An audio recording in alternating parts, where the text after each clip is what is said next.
So we're now in our third lockdown of this long, never-ending pandemic. And while this is not anything new to us here, it's just gotten to me to a point that I'm really annoyed and frustrated and over it. And those feelings have basically caused me to be reflective of everything that's happened in the past year. Girl, you're supposed to be reflective the first lockdown. Well, listen.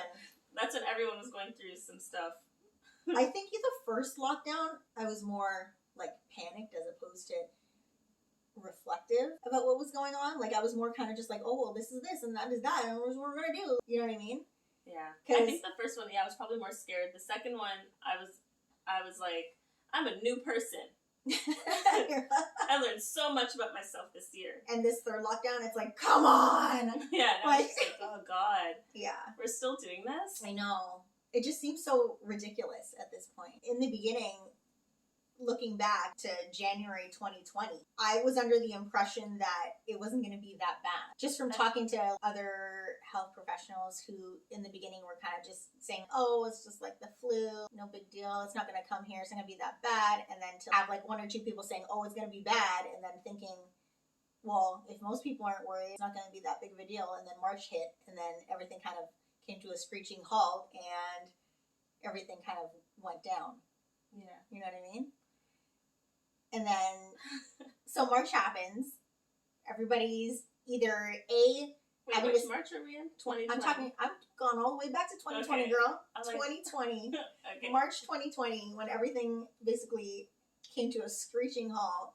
Most people were either having to like quickly shut down their businesses, like having to leave work to take care of their kids. I personally had to stay home for a couple weeks to take care of my child because daycares were closed. And at that point, when that was going on, I was like, okay, I'm starting to get scared now. I got laid off, I guess, at the end of March. But I didn't, it's so hard. So I was working in the travel industry before all this happened. A lot of people at my workplace had been traveling to China originally. Mm-hmm. So it's weird because we had been talking about kind of an illness that had been going around and people at my workplace were getting sick. Mm-hmm. But we didn't put the two together as that's what it was. Yeah. And then that was around November, like the end of November 2019. Mm-hmm. And we were talking about this, and it was like, oh, there's all these things going on in China right now, and blah, blah, blah. Like, so traveling there, people knew that there was something going on. Yeah. But when we were at home, and I was talking to you and stuff, well, I don't even think I brought it up to you because it wasn't anything to talk about, right? It was so weird because I felt like I was living almost in a different, like a double life, living in a different world. And then come January, there was more whispers because then it started hitting other places a little bit more, other countries. And then people in my workplace were like, oh, I think I got this, like based on what the symptoms were. Like, oh, I think I got this back in December. Oh, I think I got this back in September. And they were talking about how they would go to the emergency room and with all these issues that were basically COVID symptoms. And then the doctors were like, oh, well, maybe it's a pneumonia, maybe it's a flu. Yeah. You're just gonna it's viral, but so you're just gonna have to live through it, right? And then they'd send these people home, right? Because they had no idea that that's what it was, especially because we weren't even whispering about it in North America at all at that point. Barely, yeah. And I knew a bunch of friends, again, who all got sick, and it was all travel industry. So when it started being a thing here in March, I guess it was less of a surprise to me. Yeah, because you kind of already had, like, an idea about it. Yeah, and we already knew, like, kind of what the symptoms were and that it was flu-like, but obviously worse. I was under the same, I guess, idea as Simone, where I was like, oh, well, it's just going to be like a flu. It's going to wipe through. People are going to get sick. Oh, wow. It is what it is, yeah. Right? Which it kind of is. Like, obviously, it's just more severe. But yeah, severe because of how contagious it is, I think. Because...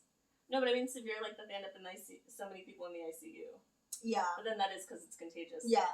Well, no, the severity is because that's what it is. The contagiousness of it and the way that it affects different people. Like, some people either get just like a little cold, and then other people are, like, respiratory system is compromised and they need help breathing and they have to go to the ICU. So you don't really know what you're going to get until you get it, which is the scary part about it. But that all being said, everything shut down. I know there was a lot of hospitals who had to redeploy their nurses, and they had to go and care for other patients on other units where they were either untrained for or had very little training for, which is also kind of scary. And then everyone's kind of just, what's going on? Like hoping everything's just going to go away. And so, it didn't. I remember someone being like, I don't want to be redeployed. And she's like, I'm going to take this kind of training so I can do this and not be redeployed to this area. Yeah, so what ended up happening is I ended up joining the intubation team, and then in my experience, I didn't really end up doing a whole lot with that. Mm-hmm. So I know that other people on the team had more experience doing that, but it was just the luck of the draw, because whenever you were on call, you didn't know what you were going to get. Yeah. There was always a potential for something to go down where you would have to help intubate, but it may or may not have occurred on your shift. So I guess I got lucky in that sense that I wasn't really exposed to too many COVID positive patients because of that, which was great for me because I was ultimately worried about bringing home COVID to my family. I remember being so crazy about making sure that as soon as I got home, I would just strip down my clothes, take a shower and everything. How were we doing before? We were such pigs before. We just go. We're such savages. Just like go in and out and just go to work, come home, hug up my baby, do whatever. Yeah. And to go from that to like, don't even bring this child anywhere near me until I've changed my clothes, blah, blah, blah. It's so weird. I don't even know why I took care of your kid. Yeah. No, because you were also potentially putting yourself at risk, right? My mom lives here and my mom's older. My mom she's the high risk person. She has all these underlying health issues that in themselves are already like a ticking time bomb. Add COVID, it's just the worst. And then my boyfriend works seasonally, so when it was starting, he started working again actually at the end of March, but he's also working with his family members, and it's a small team, so they were all only seeing each other. They weren't working with other people, and then they didn't have girlfriends and this and that and blah, blah, blah. So no one was going out and doing anything, so it was a small, contained group. Yeah.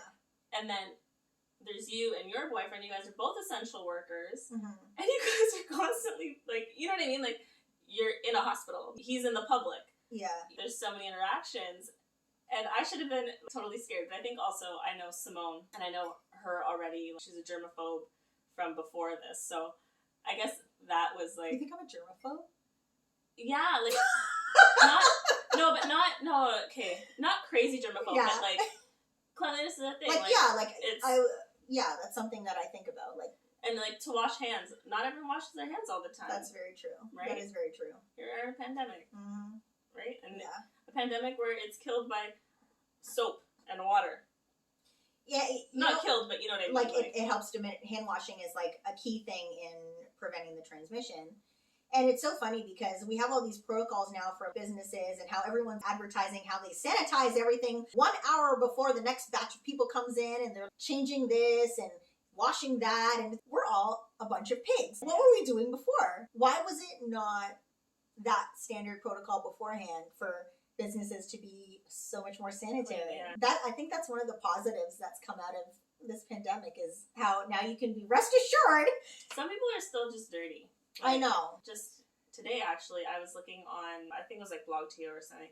They had posted these shawarma fries, and they looked so good, and I was like, I want some shawarma fries. Shawarma poutine, I think it was. Anyway, so I was like, let me go read the reviews. I go and read the reviews. They're like, I looked in the window and these people's masks were down.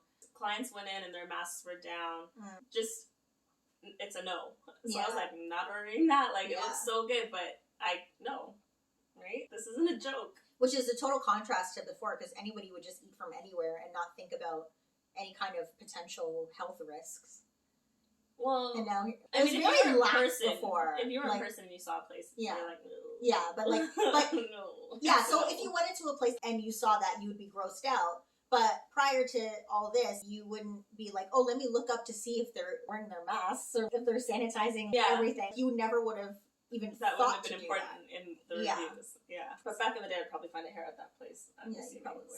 So that was lockdown number 1. Lockdown number 2 happened November. And I feel in that lockdown, I was kind of just, why did everything take so long to be shut down? Because the numbers were going up. The government waited until the end of November? It was like to shut everything down. So basically, ruin Christmas. Yeah. Literally right before Christmas. By then, and then they were like, oh, well, the numbers are so high. And then because there's that 2-week was the incubation period. Mm-hmm. Then by Christmas, everyone was sick again. The numbers were so high, and they're like, well, see, this is your fault. And it's like, well, no, it's your fault for not closing sooner or not staying closed the first time. Exactly. It's just so much. I don't even want to talk about it. Video done. And that's it. Just, either way, poorly done. Yeah. Whenever we're closed, I'm disappointed that we're closed in November. I was mad because Christmas is our thing, and from March to Christmas we should have got this thing handled. I think, yeah, but then they were like, oh, you might get New Year's, you might be able to spend New Year's with your family. Then on December 29th, they were like, no, it's a no. Yeah, they were right? like, no. And then so you have that, and then schools are closed for a month following the holiday, which was brutal. I thought it was only till the 19th, like January 19th. I feel like they went back to school in February. Oh, okay.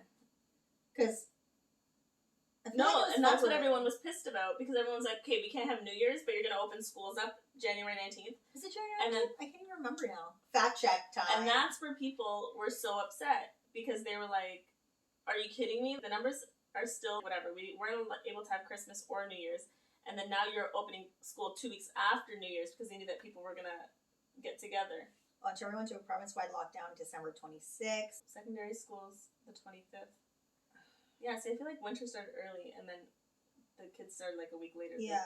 High school kids started a week later. Yeah, so maybe it was the 19th. But either way, like, it was like the whole at-home virtual learning for children under the age of 12 is absolutely insane. Developmentally, they need to be socially interactive with their peers, and they learn better that way. Number two, they have no friggin' attention span to sit there in front of a computer for how many hours a day. Mind you, there was like certain time frames set out for different grade groups. Like, for example, kindergartners, it was 180 minutes total per day of synchronized learning, they called it. So you would have the virtual class split up through points of the day. But it's just not right for them to learn that way.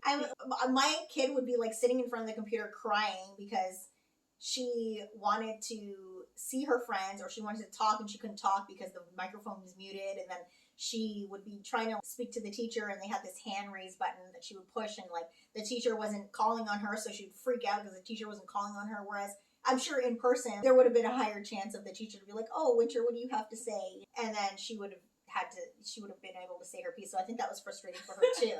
Or unrelated. Completely unrelated thought processes about what was being taught. It's just wild. I do not agree with the in-home virtual learning for that age group. So then you send these kids back to school, and then here we are again in April, and the schools are shut down again. And it's like, okay, how many times are we going to do this? How many times are we going to open up everything, open up businesses, open up schools, and then shut it down again? There has to be a better way to sort this out, I feel. I don't have any answers. But I just feel like this is not helping in the long term. I know, there's no answers. I feel like the same joke that everyone keeps making about how like Australia was like, oh, pandemic, oh, cases, oh, we're closed until there was 0 cases. Okay, cool, we're open again, we're living normal life. And then here it was like, oh, we're open, oh, we're closed, oh, we're open, oh, people are still traveling, oh, we're open, oh, we're closed, travel, oh, quarantine, but we're not going to check that you guys are quarantining, even though you should be quarantining. Yeah, exactly. Maybe we'll give you a call, are you quarantining? And not everybody gets the call. It was just all over the place, and literally on our second lockdown, we should have just stayed closed, and we should have just had the school closed. There's not everyone's home life is great, and all that other stuff. I think everything would have been far more manageable if they had just stuck to their guns and just like, if you're going to be closed, be closed. Yeah. And then... But then we all keep saying, oh, well, like people's family lives. Okay, well, that's a problem that has been going on without pandemic. Then maybe we should have made support groups for these children, or there should have the people that needed the help. There should have been programs in place during COVID for these specific people to go to, like an emergency, like domestic violence drop-in center, where you could just go and be like, hey, I can't stay at home. Yeah, you're building these tent cities for the hospitals. So, well, it's not a tent city, but you know what I mean? There's that one. But you can build up something similar for people who have horrible at-home lives. And then that would be their bubble. Like, if it's kids that need to go and, like, during the day to these things, these programs, then they go during the day to the program, and that's their bubble. Right. But no. I don't know. We just don't think of any other solutions other than no solutions. Right.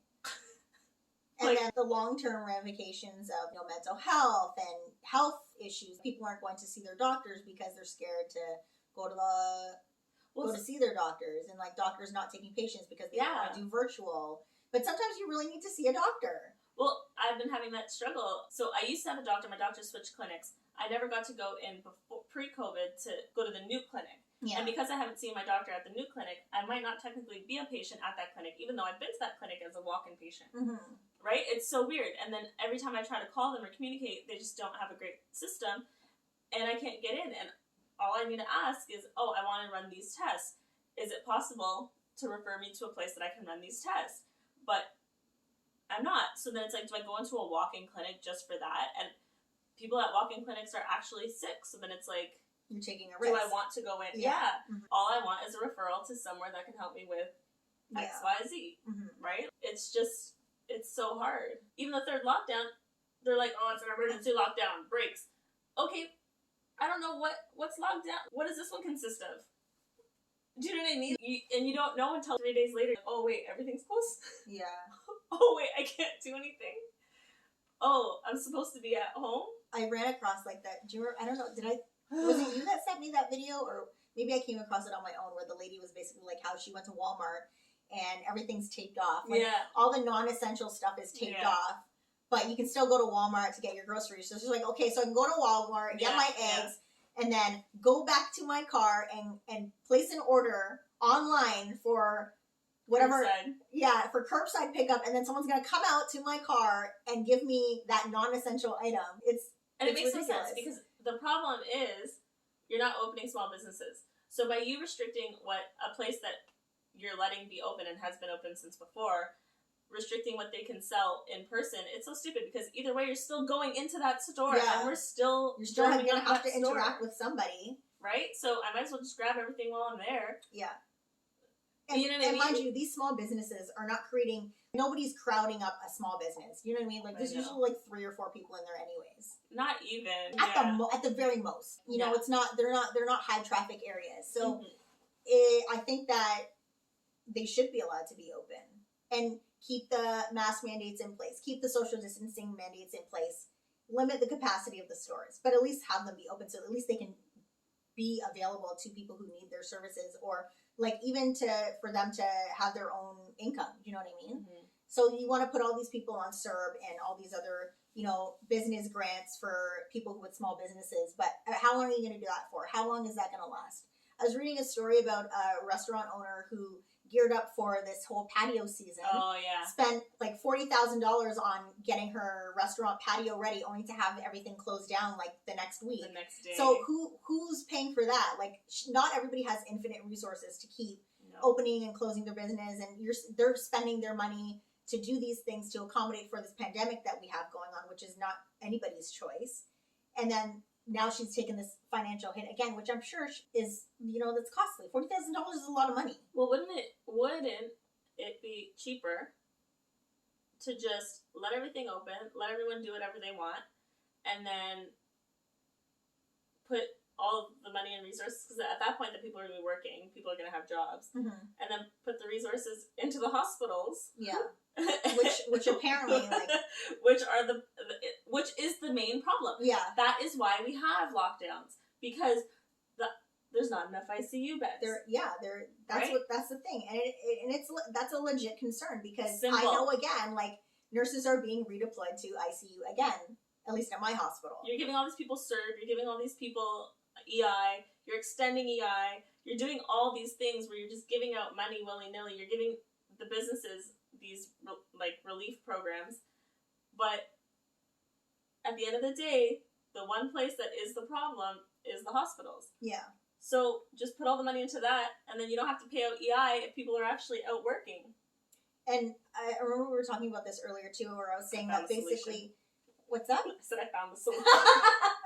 Yeah. Problem solved. Give the hospitals more money to staff and facilitate this. We were talking about how There was a video that was circulating, a doctor at a hospital in Ontario that was saying there's no capacity in ICU, there's so little beds, we don't have enough staff to staff these places, and he was basically saying how, you know, the government needs to do more and help and basically bring in nurses from other provinces who are less effective or less affected by COVID. But then, I was like, what? Nurses from other provinces aren't good?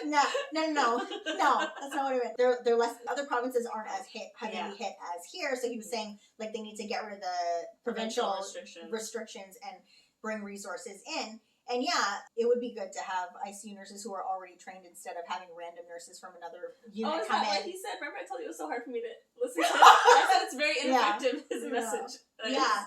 So it's basically what he was trying to say was that like ICU nurses from out of province should be able to come in without any kind of stipulations and help here, as opposed to in other places where they're not as heavily hit and they don't have as big of a COVID issue as we do. But it just goes to show you how broken our system is in the first place, because I know that pre-COVID there were cases being delayed for surgeries because they didn't have an ICU bed at the time or things like that. So it's okay. ICU has forever been it's been an ongoing issue that we didn't have enough beds in ICU pre-COVID, and now it's just compounded because now whatever extra beds we may have had are being filled by these people who are suffering from COVID symptoms that have caused their respiratory system to kind of let them down. I feel the government needs to do way more in funding healthcare. And then there's some hospitals who are laying off nurses, which seems like a friggin' crime in a pandemic. I was reading there was a hospital that was supposed to lay off close to 100 nurses back in September, but I don't know if they followed through with it.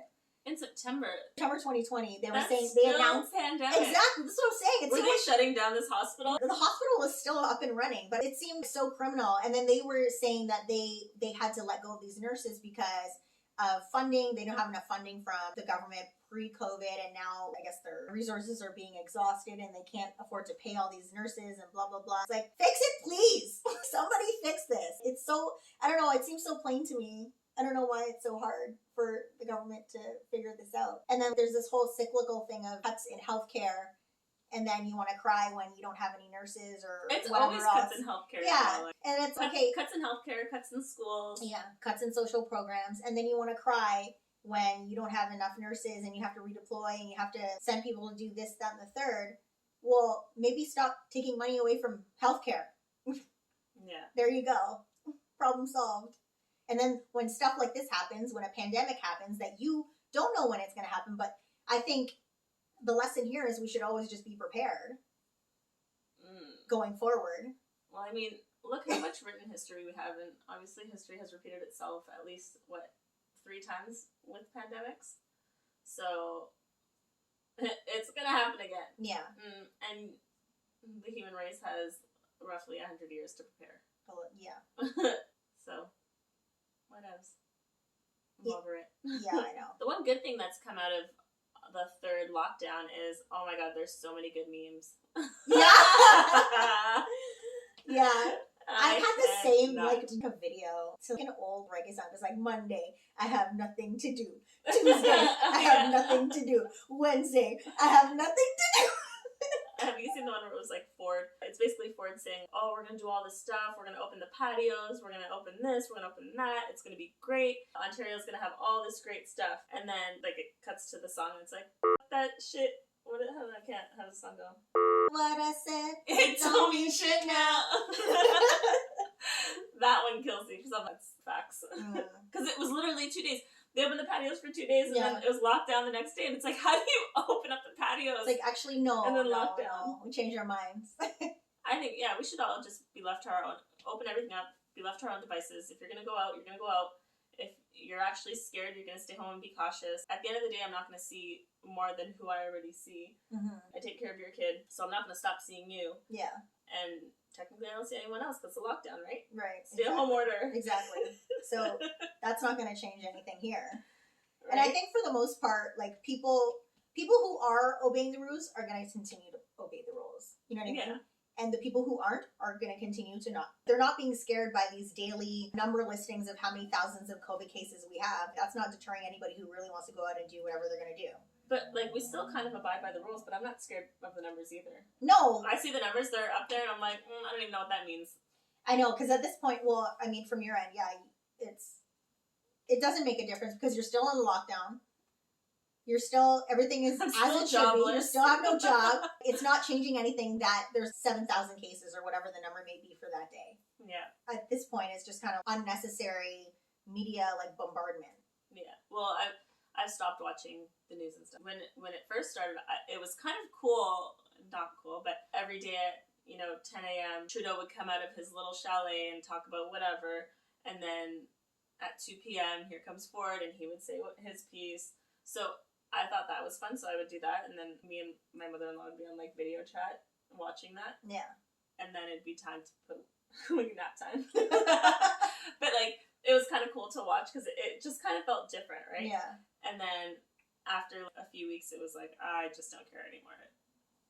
Yeah. The numbers can be 10,000, and it's the same. I still have to go get groceries. I still Yeah. have to pay my bills. Right. I still have to do whatever, right? So, yeah, no, I'm over it. You're over it. I think everybody's over it. Let us know how over it you are in the comments, guys. Yeah. I would love to hear how over it you are. Yeah. What are you doing to be over it? Yeah.